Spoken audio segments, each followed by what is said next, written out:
नमस्कार। अंतर्राष्ट्रीय खबरों के हमारे इस बुलेटिन में आपका स्वागत है। मैं हूं चंद्रशेखर जोशी। इस बुलेटिन में हम आपको रूबरू करवाते हैं दुनिया भर की हलचल से। तो आइए शुरुआत करते हैं और सबसे पहले देखते हैं अंतर्राष्ट्रीय सुर्खियां।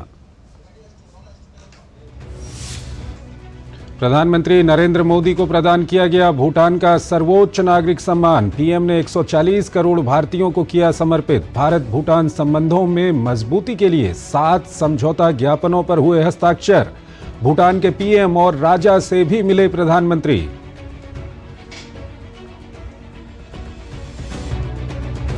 रूस के ताबड़तोड़ मिसाइल हमलों के बाद यूक्रेन के बड़े हिस्से में छाया अंधेरा। सबसे बड़े डैम को निशाना बनाए जाने से ठप हुई बिजली आपूर्ति। लगभग 10 लाख लोग बिजली के बिना रहने को मजबूर। रूस ने बताया यूक्रेनी हमलों का जवाब।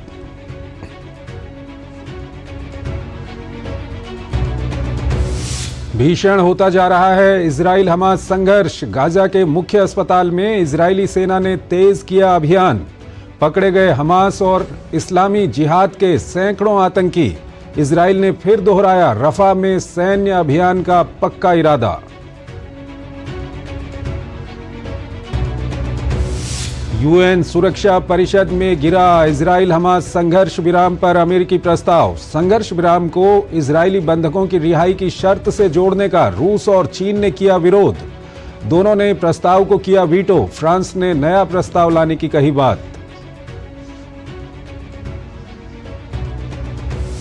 इंडोनेशिया में रोहिंग्याओं से भरी नौका पलटने से 70 से अधिक लोगों की मौत या लापता होने की आशंका। आचे प्रांत के तट पर ऊंची समुद्री लहरों का शिकार हुई नौका। 151 सवार लोगों में से सुरक्षित बचाए जा सके केवल 75 लोग।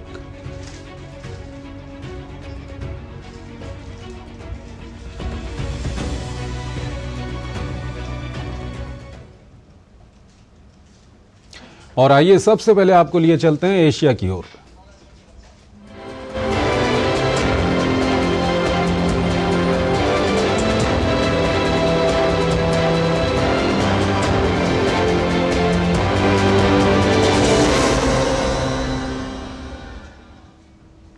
प्रधानमंत्री नरेंद्र मोदी 2 दिवसीय दौरे पर भूटान में हैं। पीएम को शुक्रवार को भूटान का सर्वोच्च नागरिक सम्मान प्रदान किया गया।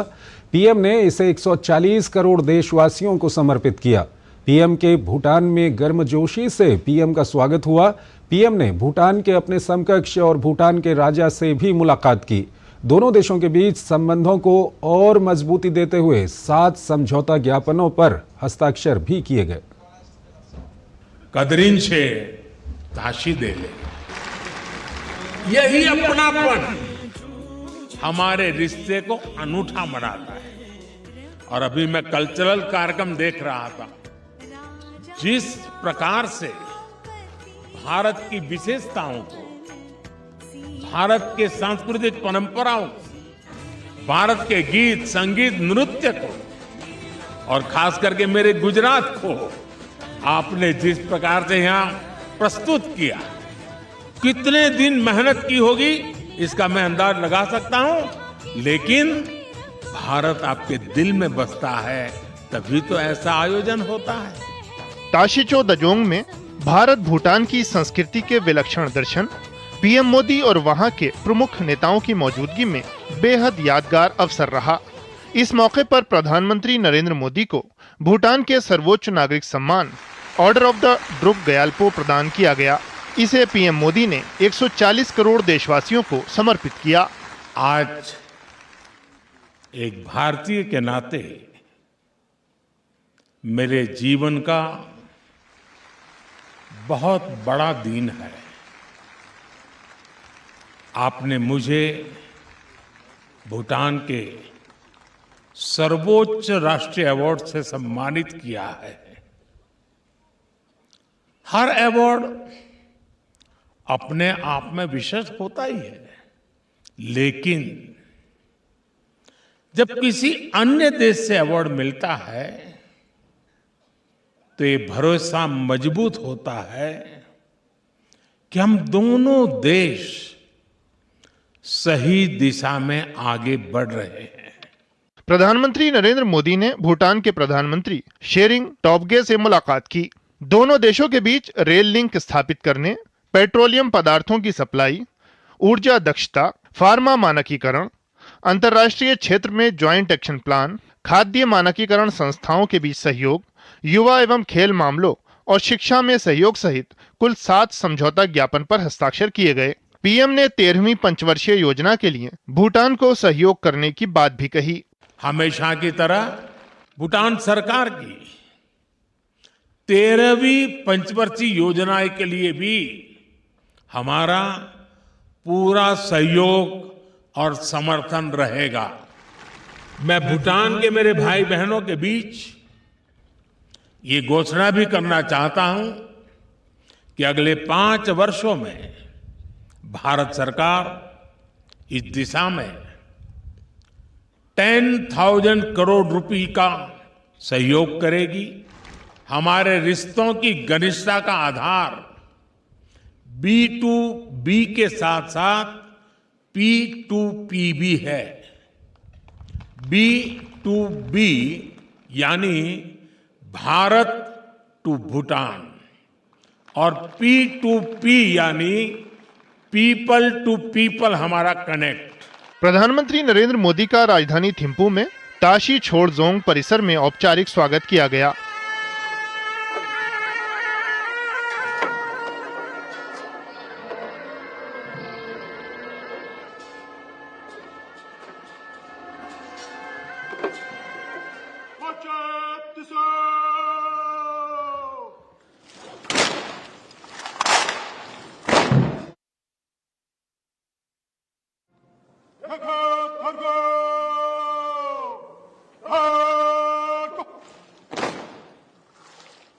उन्होंने भूटान के राजा जिग्मे खेसर नामग्याल वांगचुक से मुलाकात की। उन्होंने भूटान के चौथे राजा जिग्मे सिंघिये वांगचुक से भी भेंट की।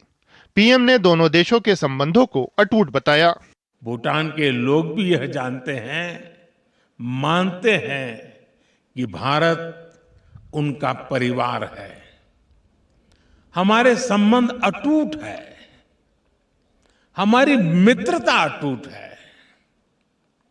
हमारा आपसी सहयोग अटूट है और सबसे बड़ी बात है हमारा विश्वास भी अटूट है।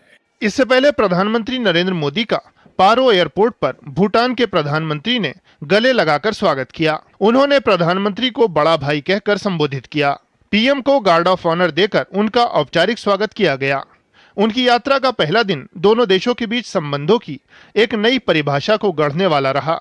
इस दौरान भूटान के लोगों ने भारत के प्रति जो प्रेम दिखाया वो अपने आप में गौरवान्वित करने वाला पल रहा। प्रधानमंत्री नरेंद्र मोदी ने भूटान के लोगों को आश्वस्त किया कि परिस्थिति चाहे कैसी भी हो, भारत भूटान के और भूटान के लोगों के साथ हमेशा के लिए खड़ा हुआ है।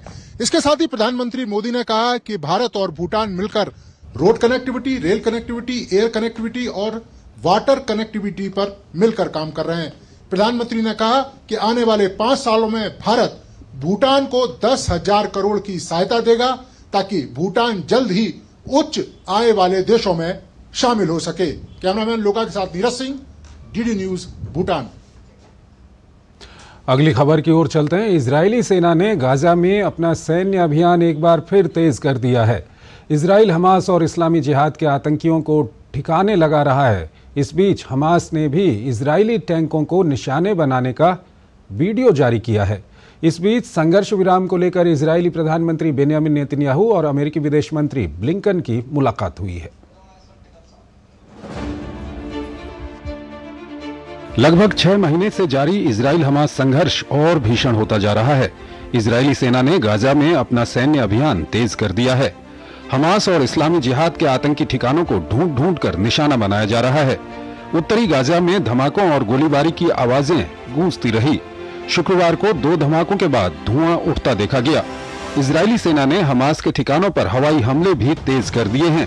इजरायली सेना ने कहा कि उसके लड़ाकू विमानों ने ताजा कार्रवाई में गाजा में लगभग 40 ठिकानों पर हमला किया, जिनमें सैन्य परिसर, परिचालन सुरंग शाप और रॉकेट लॉन्चिंग स्थल शामिल हैं। शहर के मुख्य अस्पताल अल शिफा में भी सैन्य ऑपरेशन जारी है। इजरायली सेना सोमवार तड़के अस्पताल परिसर में घुसी थी। दावा किया जा रहा है कि अस्पताल के विशाल परिसर में आतंकी पनाह लिए हुए हैं। इजरायली सेना के अनुसार ये परिसर सुरंगों के एक नेटवर्क से भी जुड़ा है। इन सुरंगों को हमास और इस्लामी जिहाद के आतंकी अपने सुरक्षित ठिकानों के तौर पर प्रयोग कर रहे हैं। इजरायली सेना ने सैन्य अभियान में सैकड़ों आतंकियों को हिरासत में लिया है। इनमें हमास और इस्लामी जिहाद के कुछ शीर्ष कमांडर भी शामिल हैं। अस्पताल भवन के अंदर लड़ाई जारी है। अस्पताल भवन के अंदर हमास और इस्लामी जिहाद के लोग हैं जिन्होंने वहां मोर्चाबंदी कर रखी है। फिलहाल वो आपातकालीन कक्ष के क्षेत्र में छिपे हुए हैं। हमास की तरफ से इजरायली सेना पर भी हमले जारी हैं। हमास ने इजरायली टैंकों को निशाना बनाने का वीडियो जारी किया है। हमास ने अल शिफा अस्पताल के परिसर में इजरायली सेना को निशाना बनाने का दावा किया।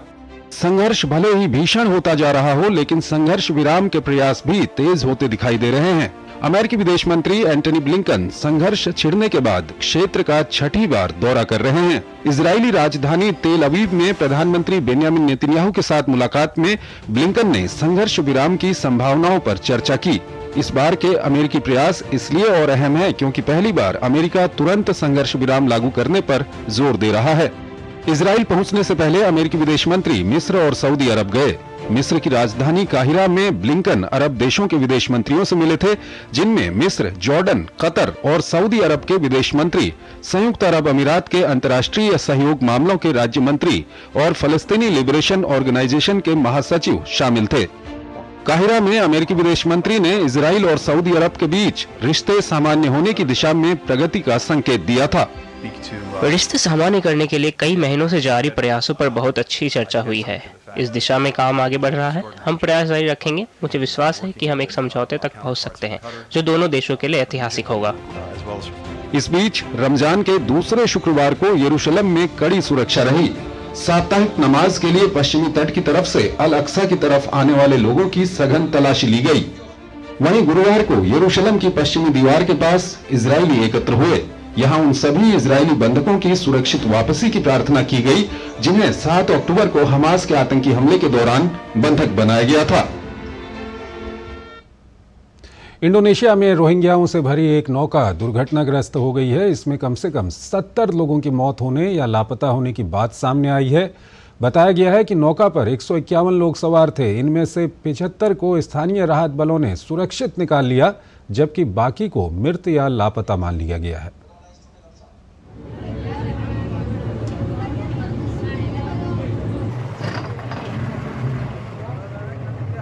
इंडोनेशिया में रोहिंग्याओं से भरी नौका के दुर्घटनाग्रस्त होने के बाद कम से कम 70 लोगों की मौत या लापता होने की बात सामने आई है। आचे प्रांत के तट पर रोहिंग्याओं को ले जा रही एक नाव समुद्र में पलट जाने से यह हादसा हुआ। दुर्घटना की जानकारी शुक्रवार को UNHCR शरणार्थी एजेंसी ने दी है। इंटरनेशनल ऑर्गेनाइजेशन फॉर माइग्रेशन के साथ एक संयुक्त बयान में UNHCR ने कहा कि अगर मरने वालों की संख्या की पुष्टि हो जाती है तो ये इस साल की रोहिंग्याओं से जुड़ी अब तक की सबसे बड़ी जानमाल की हानि होगी। डूबी नौका से लोगों को निकालने के लिए अभियान चलाया गया। हमने उन्हें बचाकर सुरक्षित स्थानों पर भेज दिया है। इस हादसे में बचाए गए लोग मुलाबा पोर्ट भेजे गए हैं।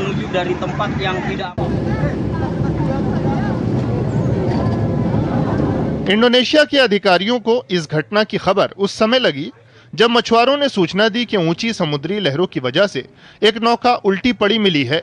बताया गया है कि नौका पर 151 लोग सवार थे। इनमें से 75 को स्थानीय राहत बलों ने सुरक्षित निकाल लिया, जबकि बाकी को मृत या लापता मान लिया गया है। सुरक्षित बचाए गए रोहिंग्या पश्चिम आचे में रेड क्रॉस भवन में भेजे गए हैं। उनकी हालत ठीक बताई गई है। हमें जो सूचना मिली उसके अनुसार नौका पर 151 लोग सवार थे, जिनमें 142 रोहिंग्या थे। नौका पर सवार बाकी लोग चालक दल के सदस्य थे।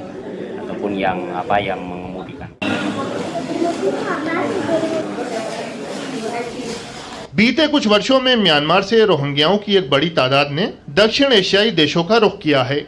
इन देशों में इंडोनेशिया भी शामिल है।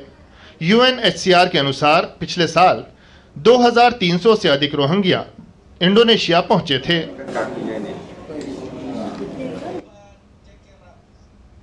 अभी हम यूरोप की ओर चलेंगे, लेकिन उससे पहले एक छोटा सा ब्रेक लेते हैं। साल, बरस और सदी नहीं, एक युग गुजर जाएगा। उम्र न पूछो वंडर की।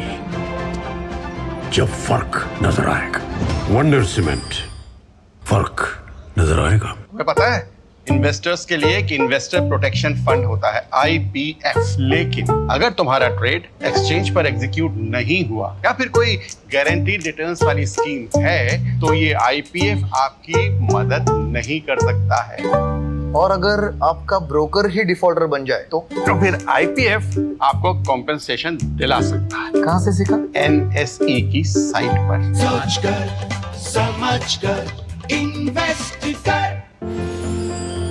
साल बरस और सदी नहीं, एक युग गुजर जाएगा। उम्र न पूछो वंडर की, जब फर्क नजर आएगा। वंडर सीमेंट, फर्क नजर आएगा। स्वागत है आपका ब्रेक के बाद और आइए अब आपको लिए चलते हैं यूरोप की ओर।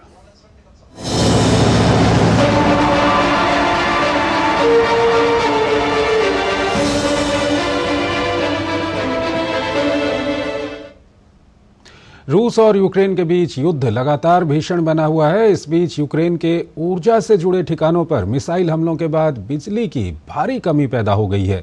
इसके साथ साथ रूस यूक्रेन के विभिन्न डैम्स पर भी हमला कर रहा है। इस बीच यूक्रेन के सहयोगी पश्चिमी देश रूस के ताबड़तोड़ हमलों की निंदा कर रहे हैं। वहीं रूस का कहना है कि उसका पूरा एक्शन यूक्रेनी हमलों का जवाब है। रूस यूक्रेन युद्ध के बीच ऊर्जा संकट बड़ी चुनौती बना हुआ है। यूक्रेन के ऊर्जा से जुड़े ठिकानों पर मिसाइल हमलों के बाद बिजली की भारी कमी पैदा हो गई है। यूक्रेनी अधिकारियों ने दावा किया है कि देश भर में लगभग 10 लाख लोग बिजली के बिना रहने को मजबूर हैं। यूक्रेन के दूसरे सबसे बड़े शहर खार्किव में बिजली आपूर्ति ठप है, जबकि ओडेसा के हजारों लोग भी बिजली के बिना रहने को मजबूर हैं। रूसी हमलों में यूक्रेन के बिजली आपूर्ति ढांचे का बड़ा हिस्सा तबाह हो गया है। रूस ने इन हमलों को अपने यहां यूक्रेनी हमलों का जवाब बताया है। रात भर चले हमलों में रूसी सेना ने लगभग 90 मिसाइलों और 60 शहीद ड्रोनों से यूक्रेन के विभिन्न इलाकों को निशाना बनाया। रूसी हमलों में कई लोगों की मौत और घायल होने की भी खबर है। वहीं यूक्रेनी राष्ट्रपति ने कहा कि इन हमलों से स्पष्ट है कि पश्चिमी सहयोगियों को यूक्रेन को अधिक सैन्य सहायता देनी होगी। उन्होंने पश्चिमी देशों से अतिरिक्त वायु सुरक्षा तंत्र की भी मांग की। उधर रूसी सेना ने सभी लक्ष्यों को कामयाबी से भेदने की बात कही है। सैन्य कार्रवाई में यूक्रेनी सेना के ठिकानों, हवाई क्षेत्र, उपकरण संबंधी सुविधाएं और सैन्य उपकरणों की मरम्मत के केंद्रों को निशाना बनाया गया। ड्रोनों, मानव रहित नौकाओं और विशेष अभियान से जुड़ी सैन्य टुकड़ियों के अड्डों को भी निशाना बनाया गया है। रूसी सेना ने यूक्रेन के कई बड़े डैमों को भी निशाना बनाया है। यूक्रेन के सबसे बड़े डैम पर मिसाइल हमलों के बाद धुएं के बादल उठते देखे गए। जिपोरिजिया शहर का ये डैम रूसी हमलों का शिकार होने के बाद यहाँ पर कामकाज बुरी तरह ठप हो गया। अपने यहाँ राष्ट्रपति चुनाव की पोलिंग के दौरान कुछ स्थानों पर यूक्रेनी हमलों से रूस बिफरा हुआ है। वहीं यूक्रेन भी जवाबी कार्रवाई की तैयारी में दिखाई दे रहा है।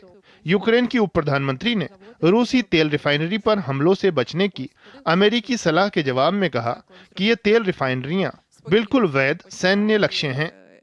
सैन्य दृष्टि से ये बिल्कुल वैध लक्ष्य है। हम अमेरिकी साझेदारों के आह्वान को समझते हैं, लेकिन साथ ही हम अपने पास मौजूद क्षमताओं और संसाधनों से लड़ रहे हैं।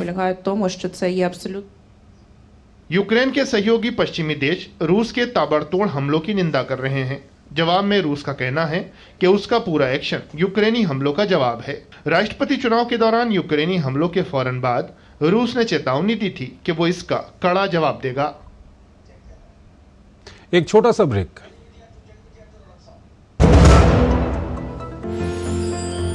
साल बरस और सदी नहीं, एक युग गुजर जाएगा। उम्र न पूछो वंडर की, जब फर्क नजर आएगा। वंडर सीमेंट, फर्क नजर आएगा। लाइफ में फाइनेंशियल आजादी के लिए एनपीएस जरूरी है।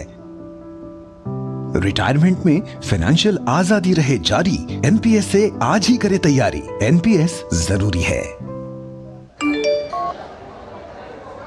वीडियो लाइक करने के पैसे मिलेंगे। So easy. अनजान लिंक्स पर क्लिक मत कीजिए। आरबीआई कहता है जानकार बनिए, सतर्क रहिए। साल बरस और सदी नहीं, एक युग गुजर जाएगा। उम्र न पूछो वंडर की, जब फर्क नजर आएगा। वंडर सीमेंट, फर्क नजर आएगा। Delivery boy has picked your order. अरे भाई पता है भूख लगी है, 30 मिनट का मैसेज नोटिफिकेशन आया था ना। मैसेज के सारे थोड़ी बैठ सकते हैं। कल आपने कुछ शेयर्स बेचे थे ना? हाँ, तो चेक किया? मैसेज आया तो था। सिर्फ मैसेज काफी नहीं है। आप शेयर मार्केट में कोई भी ट्रांजैक्शन करते हैं ना, तो स्टॉक एक्सचेंज से आए SMS या ईमेल को अपने डीमैट अकाउंट और बैंक स्टेटमेंट के साथ भी टैली कीजिए। बेटा भूख में ना दिमाग बंद हो जाता है। सोच कर समझ कर इन्वेस्ट कर। साल बरस और सदी नहीं, एक युग गुजर जाएगा। उम्र न पूछो वंडर की, जब फर्क नजर आएगा। वंडर सीमेंट, फर्क नजर आएगा। स्वागत है आपका ब्रेक के बाद और आइए अब आपको दिखाते हैं विश्व संस्कृति।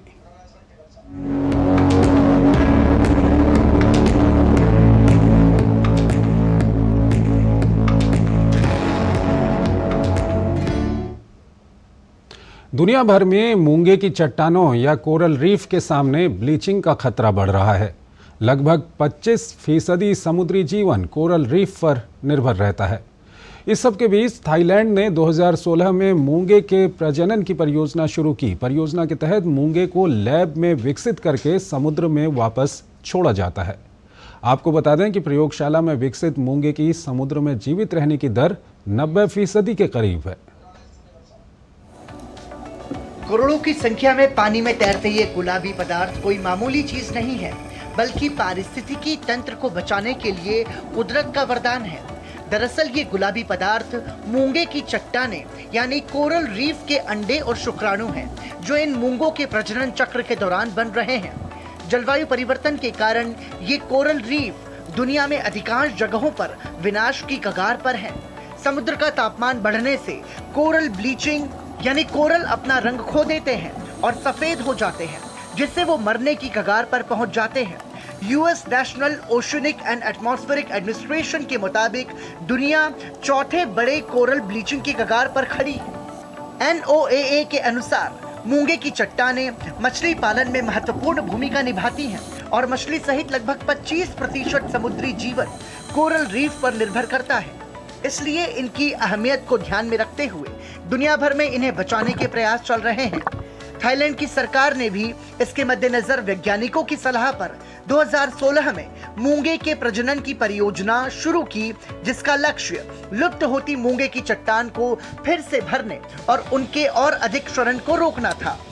इन कोरल रीफ को फिर से भरने के लिए मूंगे के अंडे और शुक्राणु को लैब में मिलाकर विकसित किया जाता है और कुछ सालों बाद जब वो पानी में छोड़ने के लिए पूरी तरह से तैयार हो जाते हैं, तब उन्हें वापस से समुद्र में डाल दिया जाता है। थाईलैंड के दक्षिणी मैन नाई द्वीप पर स्कूबा गियर में थाईलैंड के समुद्री और तटीय संसाधन विभाग के वैज्ञानिक मूंगे के अंडों और शुक्राणुओं को लैब में ले जाने के लिए इकट्ठा कर रहे हैं। जब हम यहाँ इंतजार कर रहे थे तो हमने मूंगे को अंडे छोड़ते हुए देखा। हमने उन्हें प्लास्टिक के डिब्बे में इकट्ठा करना शुरू किया और अब हम तुरंत विभिन्न कोरल कॉलोनियों से अंडे और शुक्राणु को मिलाने का काम शुरू करेंगे। मैं सचमुच बहुत उत्साहित थी क्योंकि ऐसा होते हुए देखना मेरे लिए पहली बार है। समुद्री विज्ञानियों के अनुसार आंतरिक प्रजनन को रोकने के लिए अंडे और शुक्राणु को तुरंत मिलाया जाना चाहिए। ये लाल रोशनी में किया जाता है जो चांद की रोशनी जैसा लगता है, ताकि ये प्रक्रिया प्राकृतिक ढंग से पूरी हो सके। 72 घंटों के बाद सफलतापूर्वक फर्टिलाइज्ड अंडों को मिट्टी के बर्तनों में डाल दिया जाता है, जहां वो बढ़ते रहते हैं। यहाँ हम मूंगे के अंडे को छांट रहे हैं और साथ ही पानी भी बदल रहे हैं। हम ऐसा तब तक करते रहेंगे जब तक कि कोरल के अंडे और शुक्राणु प्लैनुला चरण में विकसित नहीं हो जाते, जिसमें कुल 72 घंटे लगते हैं। एक बार जब वे उस स्तर पर पहुँच जाएंगे तो हम इसे मिट्टी के बर्तन में डाल देंगे। जब लैब में विकसित किए गए ये मूंगे परिपक्व हो जाते हैं, तब इन्हें खराब हुए मूंगे की चट्टानों की जगह लगा दिया जाता है। यह मूंगा नर्सरी है जहां हम उस किशोर मूंगे का पुनर्वास कर रहे हैं जिसकी हमने खेती की है। ब्लीचिंग या अन्य प्रभावों के कारण मूंगों में अत्यधिक गिरावट हुई है, इसलिए जब हमने वहां गिरावट देखी तो हमने उस किशोर मूंगे को लिया जिसका हम 4-5 साल से पालन पोषण कर रहे थे। उनका उपयोग हमने प्रभावित क्षेत्र को फिर से भरने के लिए किया। इस तरह हमारा लक्ष्य वहाँ एक नई मूंगा चट्टान स्थापित करना है। थाईलैंड के समुद्री और तटीय संसाधन विभाग का अनुमान है कि 2010 में समुद्र के तापमान की वृद्धि के कारण शुरू हुई बड़े पैमाने पर ब्लीचिंग की घटना से थाईलैंड की 90% मूंगे की चट्टानें प्रभावित हुई हैं। वहीं विभाग ने कहा कि 2016 में मूंगे को संरक्षित करने की परियोजना शुरू होने के बाद से मैन नाइट द्वीप के आसपास 4000 से अधिक मूंगा कॉलोनियों को बहाल किया गया है, जो 7.2 हेक्टेयर में फैली है। बता दें कि इनकी पुनर्स्थापना एक धीमी प्रक्रिया है, क्योंकि इन कोरल रीफ का विकास धीमा है। मूंगा औसतन प्रतिवर्ष केवल 1 सेंटीमीटर ही फैलता है। फिर भी वैज्ञानिकों के अनुसार प्रयोगशाला में विकसित मूंगे की समुद्र में जीवित रहने की दर 90% है, जो काफी अधिक है। इसलिए वैज्ञानिकों में इस प्रक्रिया को लेकर काफी उत्साह बना हुआ है। एक और छोटा सा ब्रेक लेते हैं। साल बरस और सदी नहीं, एक युग गुजर जाएगा। उम्र न पूछो वंडर की, जब फर्क नजर आएगा। वंडर सीमेंट, फर्क नजर आएगा। टेक स्टार्टअप सॉलिड था, प्लान था कड़क, करना था समथिंग ग्रेट, पर शुरू से प्रॉब्लम्स ने घेरा यूं कि बिजनेस हुआ अपना लंबेट। बिजनेस गुरु की जरूरत थी खास, सीधे गए SBI स्टार्टअप ब्रांच पे तो खुल गया success. Startup advisory and support SBI startup branch पे। साल बरस और सदी नहीं, एक युग गुजर जाएगा। उम्र न पूछो वंडर की, जब फर्क नजर आएगा। वंडर सीमेंट, फर्क नजर आएगा। स्वागत है आपका ब्रेक के बाद, और आइए अब आपको दिखाते हैं दुनिया का दिल।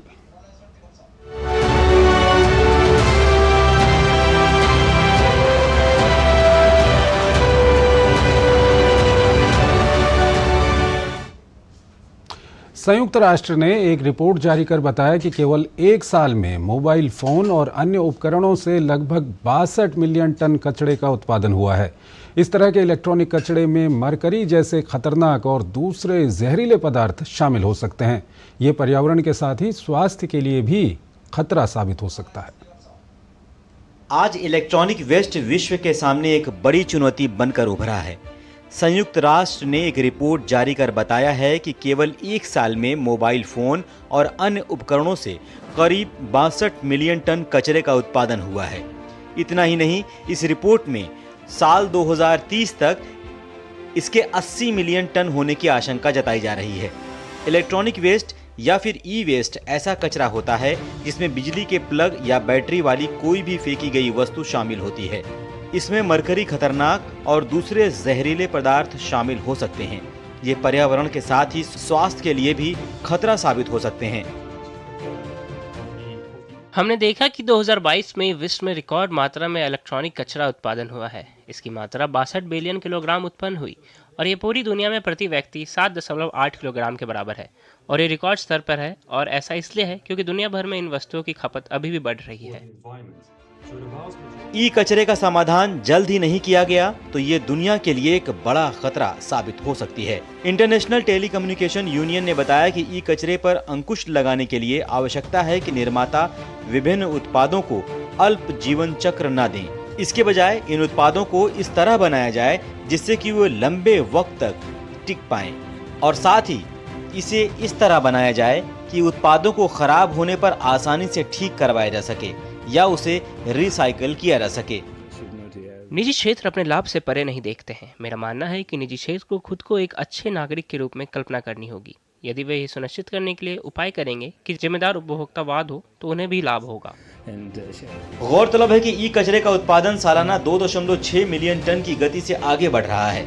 विशेषज्ञ इसका कारण उच्च खपत, सीमित मरम्मत के विकल्प, इलेक्ट्रॉनिक्स का छोटा जीवन चक्र और ई कचरे के रिसाइकल के लिए पर्याप्त बुनियादी ढांचे जैसे कारकों को मानते हैं।